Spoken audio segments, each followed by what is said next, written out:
It's the first episode of 2017, and it's a viewer special, and I have to read this out properly, it's a knight6831 episode. How you doing? His first question, what did you like about 2016? It's a very fair and straight to the point question. I thought movies were okay. Weather was slightly better this year.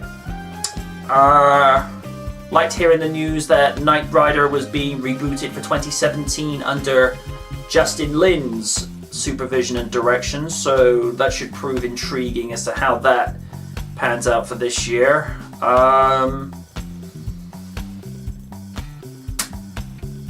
That's probably it. Probably what I liked about 2016. Question 2. What do you hate about 2016? Oh, jeez. Alright. Okay. I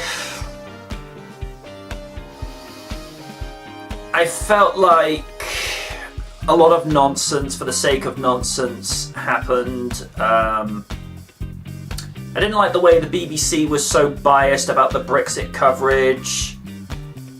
I'm not really going to get too much into politics, that's not really what I'm here for, but I wasn't, I kind of grew to dislike corporate media as a result this year because they kind of showed their true colors, particularly with the BBC involved. They only want you to know what they want you to know, because apparently there were riots going on in the south of France, but they weren't commenting on it yet. Social media websites were, and it's like, okay, we know where you stand now.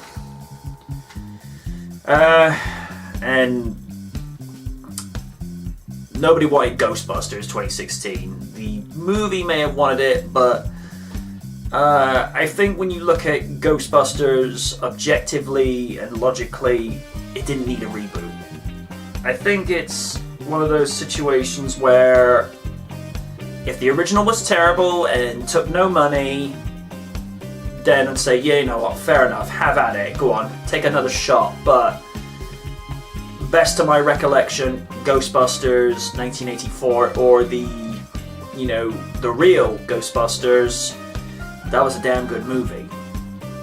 Sure, there are things in that movie now where you think, I don't know if I would do that, but it's a product of its time.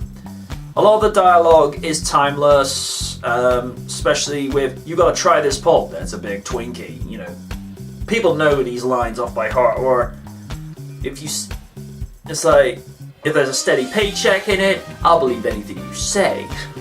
Things like that.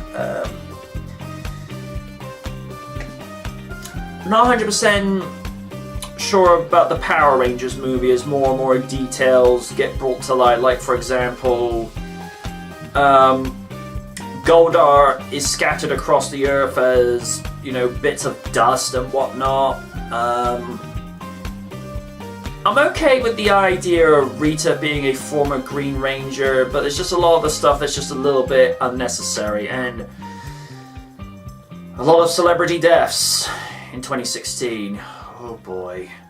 It's like it just wouldn't stop. So that's one thing about 2016 I was not particularly fond of.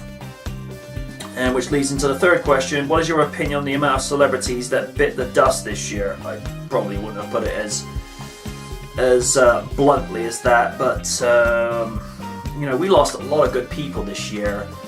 Alan Rickman, David Bowie, Muhammad Ali,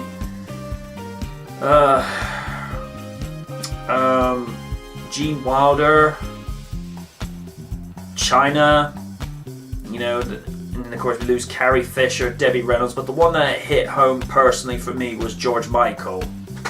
As it's been well documented, previous Ask the Night episodes, or stuff that I've posted on Twitter and my official Facebook page. I was a huge George Michael fan growing up, still am. I just found there was something quite comforting, inspirational, and very therapeutic in his music. You felt like there was something that could take you out of a situation, good, bad, or indifferent, and you could just be chill for like, 5-10 minutes.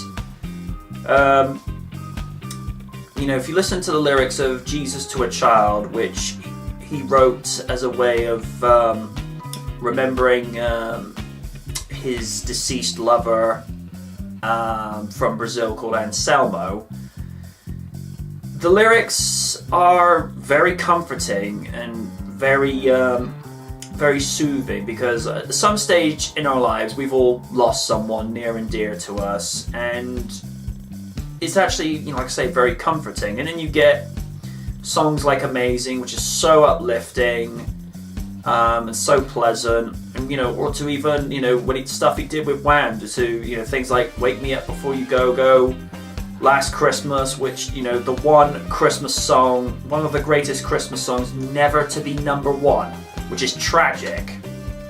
So that's my 2 cents on the celebrity deaths that we've had this year. It's just been tragic.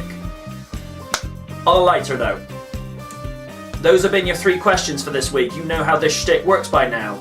Leave a question in the comment section below if this is dynamicnight.com, Facebook, Twitter, or over at River City Gamers. How you doing, guys? Or over at dynamicnight.com with the hashtag AskTheKnight. And a special thank you to Beachfront Productions for some of the use of the green screen footage behind me, and for GiveMeFreeArt.com. If you wanted to get a decent start with green screening or just something to put your voiceover on, go to GiveMeFreeArt.com. But until then, folks, ask again.